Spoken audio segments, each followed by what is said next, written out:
اپنی ساری زندگی ان لوگوں نے دین کے لیے کھپا دی، ایک ایک سانس انہوں نے صرف کر دی۔ دیکھنے والی آنکھیں، سننے والے کان اور سوچنے والے دماغ کبھی یہ بھی سوچتے ہیں کہ ایسے لوگ جن کی خدمت دین میں کوئی حصہ داری نہیں ہے وہ اعلیٰ منصبوں پہ پہنچ جاتے ہیں اور عزتوں کی مسندوں کے اوپر بیٹھتے ہیں، تو یہ لوگ جو ساری زندگی حدیث رسول پڑھاتے رہے تو انہیں کیا صلہ ملا؟ تو میں کہتا ہوں کہ ایک صلہ وہ ہے جو دنیا میں ملتا ہے اور ایک صلہ وہ ہے جو آخرت میں ملتا ہے۔ زمانہ کچھ بھی کہے لیکن میرے اور آپ کے آقا و مولا نے جو معیار مقرر کیا، خیرکم، تم میں سے بہتر کون ہے، ایک تو معیار دنیا کا دیا ہوا ہے۔ کسی زمانے میں جس کی اولاد زیادہ ہوتی تھی اس کو اشرف و افضل سمجھا جاتا تھا، اسی لیے عرب 100 شادیاں کرتے تھے، کیونکہ جس کی لاٹھی اس کی بھینس کا قانون تھا، تو زیادہ اولاد ہو تو تسلط جمایا جا سکے۔ تو اس زمانے میں عزت کا معیار اولاد کی کثرت تھی، لیکن یہ معیار پھر ختم ہو گیا۔ اب عزت کا معیار کیا ہے؟ دولت کی کثرت۔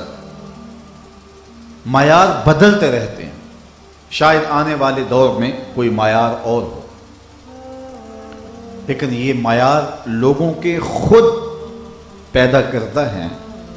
میرے اور آپ کے آقا و مولا نے جو معیار دیا، تم میں سے بہتر کون ہے؟ جس کے پلازے زیادہ ہیں، جس کا بینک بیلنس زیادہ ہے، جو چرخ پہ جھولتا ہے، ہواؤں میں اڑتا ہے، جس کی شہرت بام ثریا تک پہنچی ہوئی ہے، جو اعلیٰ منصب پہ فائز المرام ہے، جس کے پاس دولت کے انبار ہیں، تم میں سے افضل اور اشرف کون ہے؟ تو رسالت مآب صلی اللہ علیہ وسلم کی زبان کھلتی ہے، جواب آیا خیرکم من تعلم القرآن وعلمہ، تم میں سے بہتر وہ ہے جو علم قرآن سیکھتا ہے اور قرآن آگے سکھاتا ہے۔ تو دنیا کے معیار کوئی بھی ہوں، یہ معیار رسول کریم صلی اللہ علیہ وآلہ وسلم کا دیا ہے، اس لیے حقیقی عزت وہ ہے جو اللہ اس کے رسول کی دی ہوئی عزت ہے۔ تو علم دین کی مسند کو آباد کر کے اپنی ساری زندگی کو اس کام کے لیے لگا دینے والے ہی سرخرو ہوتے ہیں۔ اگرچہ دنیاوی مال و متاع سے عمومی طور پہ اس راستے کے مسافر خالی ہوتے ہیں۔